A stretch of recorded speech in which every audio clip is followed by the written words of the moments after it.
If you're ever looking at a nuclear bomb when it goes off, and I sincerely hope that you're not, but if you do, you're going to see two bright flashes. A bright flash, a slight dimming, and then a brighter flash. It's caused by the interaction between the light and the shockwave caused by the nuclear explosion. This is one of the telltale signs that distant American spy satellites look for to try and detect nuclear explosions. On September the 22nd, 1979, an American spy satellite detected a double flash in the South Atlantic consistent with a nuclear explosion. The double flash came from somewhere near the uninhabited Prince Edward Islands, about halfway between South Africa and Antarctica. A booming sound was also picked up on a US Navy underwater microphone on an island in the Atlantic. Strange electromagnetic signals were picked up at an observatory in Puerto Rico. Hola. A few weeks later, unusual radiation readings started showing up in the thyroid glands of sheep grazing in parts of Australia that get breezes from the Indian Ocean. Usually when something like this happens, the leader of one country or another will soon come out and announce that they are now in the nuclear weapons club and you better not mess with them. But in the case of this incident in 1979, nobody has ever owned up to it. Experts are pretty sure they know who it was though. They say it's the one country that we all know has nuclear weapons, but still steadfastly refuses to acknowledge it. While Israel denies it possesses nuclear weapons, observers believe there's strong evidence to the contrary. The recent war that broke out between Israel and Iran was based on the agreement among most countries that the Islamic Republic of Iran can't be allowed to have nuclear weapons. That agreement underpins most of the extremely complex political situation in the Middle East right now. But the question that logically follows is, why does Israel get to have them? Of course, Israel's response is, we don't, along with this promise. Israel undertook upon herself not to be the first country to introduce atomic weapons in the Middle East.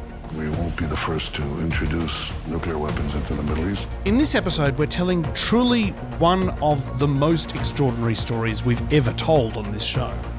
The story of how Israel got its nuclear weapons, how we found out about them, and why the global community seems to be fine with the whole thing. It's a story of espionage, kidnapping, a secret bunker, and the ramifications of keeping too many secrets.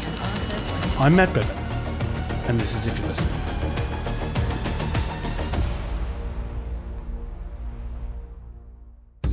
"1960 was an exciting year for infrastructure in Israel. There were water projects under construction, new ports being built, and AMF, yes, the bowling alley company, was building them a new nuclear reactor. It was part of US President Dwight Eisenhower's Atoms for Peace program. We looked at that in our last episode about the birth of Iran's nuclear program. So, in Israel, in 1960, there was a lot of construction and a lot of cool new toys.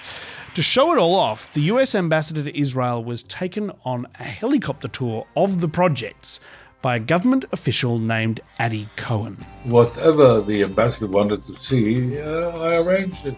As they flew over the Negev desert, they spotted a large construction site near the town of Dimona. He said, "What's this?" And I said, "What's this? It's a textile plant." I ad-libbed. It's a textile plant. A friend of Adi Cohen really was building a textile plant somewhere else. It was the first thing that came to his mind, though, when he realised he needed to improvise a cover story for what the construction site really was. And yet, it caught on. The Israeli government yes-anded this little bit of improv. For years, it was described as a textile factory. Explained away as a textile factory. Flying over it to find out whether it actually was a textile plant was strongly discouraged. An Israeli pilot who accidentally flew into the airspace a few years ago was just shot down. And if you wanted to go and check it out on foot, well... The plant's just over those hills over there, but this is about as far as anyone can hope to get. The whole area around the plant is protected by an electrified fence, and the ground in the inner perimeter is kept constantly ploughed so that Even a single footprint can be picked up by the mobile helicopter patrols.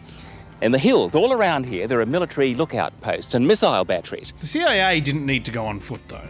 This was the Cold War. It had spy planes and spy satellites in 1960, so it didn't take long for them to figure out that this was not a textile plant.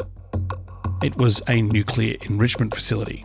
Israel hadn't disclosed the facility to the International Atomic Energy Agency or signed any treaties that would require them to give access to the IAEA inspectors.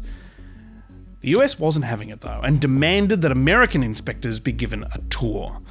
They were allowed in for 40 minutes. There was this two-storey building sticking out of the desert, and the inspection teams were allowed into that. But on the occasions when the inspection teams arrived, parts of the corridors were bricked up and plastered over.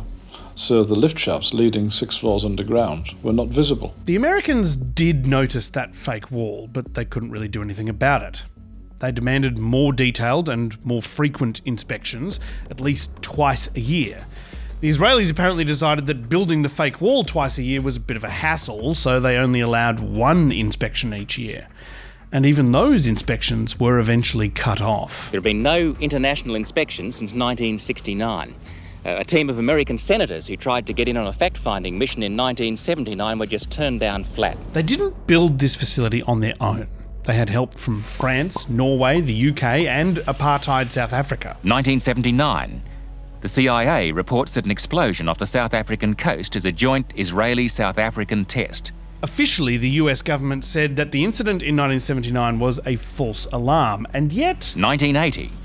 The Washington Post quotes US intelligence as saying that Israel may have 200 atomic bombs. The US has never publicly declared that Israel has nuclear weapons. The problem under our laws would be if the Israelis are exploding nuclear devices, they may no longer be eligible for U.S. aid. This would have caused an almighty political uproar in the United States. We have no practical way of halting an Israeli nuclear effort which is in progress. The most we can hope to do is keep its political profile low enough so it doesn't catalyze a broader process of proliferation throughout the world. Okay, good luck with that. Now, a Sydney Bible study group seems like an unlikely place for the secrets of Israel's nuclear program to spill out into the world. And yet... I can remember the night quite distinctly. It was a Friday night. I was in the church with one other person, and Morty just walked in and started to look around the church. This is Reverend John McKnight of St John's Anglican Church in Sydney's King's Cross. The Cross, the gaudy heart of Sydney's entertainment district. And the man Reverend McKnight had just encountered would end up changing his life. He explained that he was from Israel, on holidays in Australia. Over the months, we got to know him as a very sincere person. He was very quiet. He had a dry sense of humour. He was a person who liked classical music. He was fairly intelligent. His name was Mordecai Vanunu, the son of a rabbi. The Vanunu family was religious. His father still makes a living selling religious artefacts from a stall in the local market. He remembers Mordecai as the best of his 11 children. But by the time he arrived in Sydney in 1986, he was in the midst of a crisis of conscience. This rabbi's son was going on a spiritual journey too.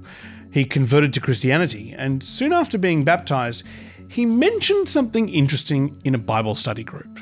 He said that he had worked at the Dimona nuclear power plant for several years and had taken some photos of a secret nuclear enrichment facility. The rolls of film he'd taken at the Dimona reactor were still in his baggage, unprocessed. He said if people were interested, he would be happy to put on a slide night for them. It was funny, he was very casual about it. The idea of us having a slide show about his work in Israel now seems rather comical. He did say this is a secret plant which he worked at. The Bible study group weren't the first ones to see the pictures, though.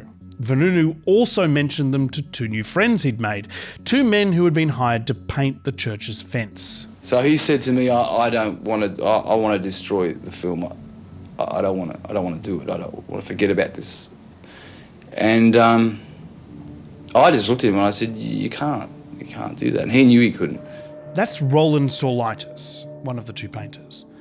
Unfortunately, the other one was a Colombian con man named Oscar Guerrero. Israel's nuclear secrets were revealed to the world in this shopfront in King's Cross. To a layman, they mean nothing. But as soon as Oscar Guerrero saw them, he smelt money. Guerrero set about trying to find someone who would pay him for the photos and the story. Vanunu was jumpy. He'd grown up a conservative Israeli patriot and had only recently shifted to being a critic of the Israeli government. He got to know the problems of students and Palestinians, and from then on he began to change. He moved to the left. He was affected especially by Israel's involvement in the Lebanon war and the Palestinian question. He even joined Arab students in demonstrations. Just months after leaving his job at Dimona, he was now about to spill Israel's greatest secret to the press. It came across quite strongly that there was a quietness about him, there was a loneliness about him. And I just feel that he was a really torn person. Sensing that Vanunu was unsure about the situation, Guerrero hedged his bets.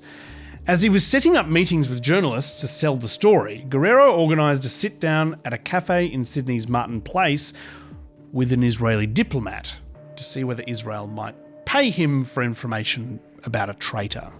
He then left for Europe to find a buyer for the photographs. By the time Guerrero returned with a reporter from Rupert Murdoch's Sunday Times, 7 spies from Israeli intelligence agency Mossad were on Vanunu's tail. And if I've learned anything in the last couple of years, it's that Mossad being on your tail is a very, very bad thing. Vanunu and Guerrero left for London with the Sunday Times reporter Peter Hownham. And by then, it wasn't just Mossad. Australian and British intelligence were following them as well. A telex had been sent by ASIO, the Australian intelligence organisation, to their counterparts here, MI6, warning them that I was coming back to London with Vanunu. And the telex even mentioned that Vanunu had details of Israel's nuclear weapons plant.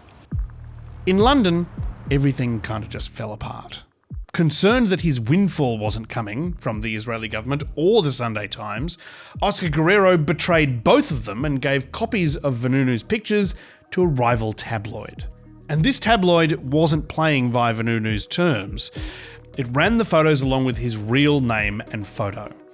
Vanunu called St John's in Sydney distraught. He seemed alone, worried, disturbed, disillusioned, and he spoke about the damage that Oscar had done. Not in detail, but just that Oscar had done them a great deal of damage and that he didn't feel safe anymore, that he was feeling very alone.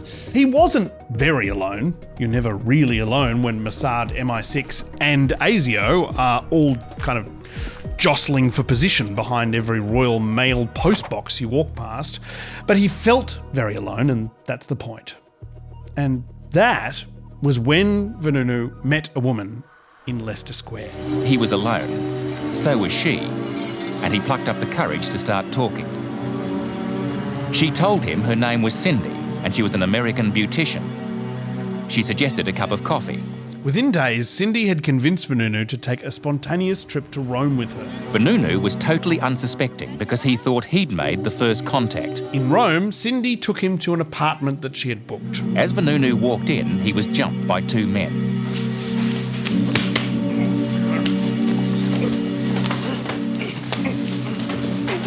During the struggle, Cindy produced a syringe. He was held to the floor and chained. It was then that Cindy gave him the injection. So, Cindy was a Mossad honeypot.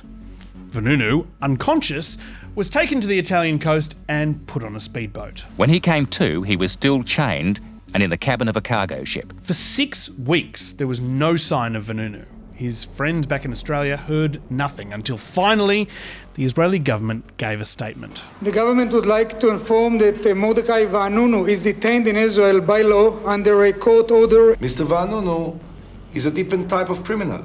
That's all. He is a criminal who violated his country's laws, who betrayed his country, who submitted the most sensitive secrets to those who were not allowed to know them. Ehud Olmert, who would later become the Prime Minister of Israel, said he had no sympathy at all for Vanunu. To the best of my knowledge, we didn't break any law. But it's true that sometimes countries ought to work in self-defense. You have secret services in Australia, I'm sure. What are you doing with your traitors? Are you preparing them red carpets with orchestras? Do you salute them? Or do you try them? And do you catch them? And make sure that they will be in prison where they belong? Vanunu, for his part, thought that he was standing up for democracy. He argued it this way. In Britain, in France, and America, you know you have nuclear weapons. You know where they're built. You know where they're tested. So it's up to us to vote when an election comes for the party that's going to either deliver them or dismantle them. Ehud Olmert disagreed. Is it any obligation of Israel to tell you or everyone every secret matter that we have in this country? What obligation do we have to tell you on the first place? And who is Mr. Vanunu to pass a judgment about decisions which were made in a democratic process in a democratic country? All of that is obviously nonsensical. You can't claim to have decided through a democratic process to build nuclear weapons if you never admit that you have them. Vanunu was charged with treason and imprisoned for 18 years, including 11 in solitary confinement. He was finally released under strict conditions. I'm proud and happy to do what I did. I'm very glad that I succeed to do what I did. He still cannot leave Israel, and he can't talk to foreigners without official approval. His phones and internet are tapped. I can't see him because I'm a journalist. I couldn't see him because I'm a foreigner. What other restrictions are there? He's not allowed to be near embassies. He's not allowed to enter the airport. Israel has not forgiven him for what he did. His mission was to tell the world, because this is a vitally important issue for everybody. Now, it's very difficult for a country which thinks of itself as a tribe, as a beleaguered tribe, to accept the fact that one of its sons says, no, I'm not only a tribesman, I'm also a man, I'm also part of mankind. In a poll taken the year of his release, 3/4 of Israelis acknowledged that their state possessed nuclear weapons, and most thought that they should keep them. 6 decades ago, Israel secretly developed nuclear weapons. 5 decades ago, they probably conducted a secret, unsanctioned nuclear weapons test in the Indian Ocean and lightly irradiated some Australian sheep. 4 decades ago, they kidnapped a whistleblower in a European country and have been holding him against his will ever since. Israel's leaders are always careful to stop short of admitting that they have nuclear weapons, even though everybody knows they do. Okay, recording. It's like how everyone knows that I only wear 3 shirts on rotation on this show because most of my medium-sized shirts don't fit me anymore and I'll never admit it and go and buy a set of large ones. Regardless, they say that their measures are justified because of the threat they live under. But isn't it possible that Israel's actions actually increase the level of threat? If Israel hadn't developed nuclear weapons in the 20th century, would Iran be bothering to try and develop them now? And the other thing is, if most other countries secretly develop nuclear weapons in an underground bunker, the United States would not be handling it like this. It wouldn't be don't ask, don't tell. There would be calls for regime change and for bunker buster bombs to be dropped on that secret underground nuclear weapons facility. And because Israel still doesn't acknowledge the weapons, they don't have to sign on to any of the agreements that their allies are part of. They have not signed the Nuclear Non-Proliferation Treaty, and they allegedly violated the Nuclear Test Ban Treaty with no ramifications. It's led to a permanent culture of suspicion around Israel. When you keep massive secrets and never confirm or deny anything, you leave the door open to conspiracy theories. If they're keeping a large nuclear weapons arsenal secret and the Americans are helping them to keep it under wraps, what else are the Israelis hiding? We'll look at the effect of that next on If You're Listening.